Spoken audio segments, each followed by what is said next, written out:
Chapter 2. Now a man from the house of Levi went and took as his wife a Levite woman. The woman conceived and bore a son, and when she saw that he was a fine child, she hid him 3 months. When she could hide him no longer, she took for him a basket made of bulrushes, and daubed it with bitumen and pitch.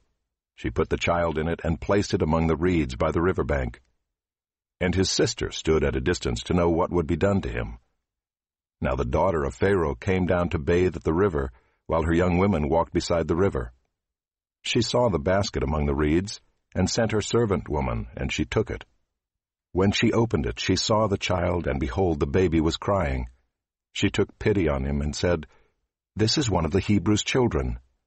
Then his sister said to Pharaoh's daughter, "Shall I go and call you a nurse from the Hebrew women to nurse the child for you?" And Pharaoh's daughter said to her, "Go."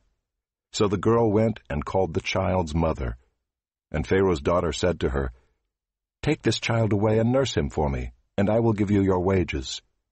So the woman took the child and nursed him. When the child grew older, she brought him to Pharaoh's daughter, and he became her son.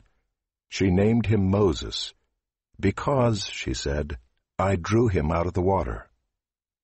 One day when Moses had grown up, he went out to his people and looked on their burdens, and he saw an Egyptian beating a Hebrew, one of his people. He looked this way and that, and seeing no one, he struck down the Egyptian and hid him in the sand. When he went out the next day, behold, 2 Hebrews were struggling together. And he said to the man in the wrong, "Why do you strike your companion?"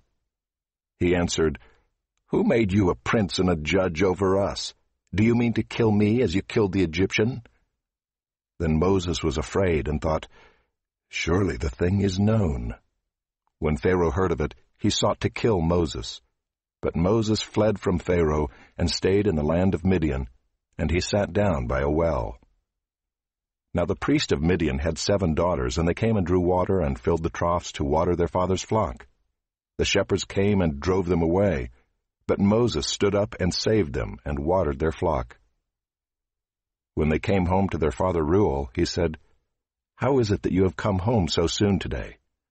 They said, "An Egyptian delivered us out of the hand of the shepherds, and even drew water for us, and watered the flock." He said to his daughters, "Then where is he? Why have you left the man? Call him that he may eat bread." And Moses was content to dwell with the man, and he gave Moses his daughter Zipporah.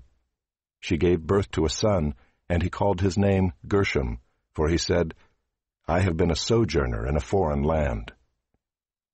During those many days the king of Egypt died, and the people of Israel groaned because of their slavery and cried out for help. Their cry for rescue from slavery came up to God.